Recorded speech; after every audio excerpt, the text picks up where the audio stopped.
কবিতাৰ শিৰোনাম প্ৰকৃতিৰ সপোন।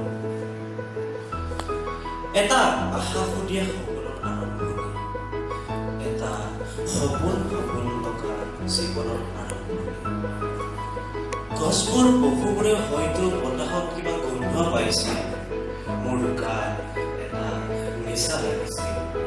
সম্প্ৰতি নিচাৰ মাজত ডুব গৈ থকাটোৱেই মোৰ নিচা। মই অৰণ্যৰ নিচাত ডুবো, গছবোৰৰ নিচা, নৃত্যৰ নিচাত ডুবো, পশুবোৰৰ নিচা।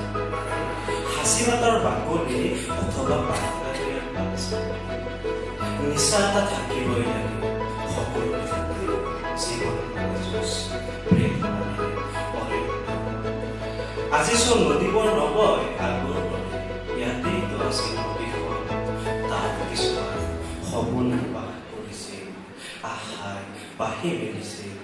য'ত প্ৰকৃতি নাই তাত আমাৰ অস্তিত্ব শূন্য।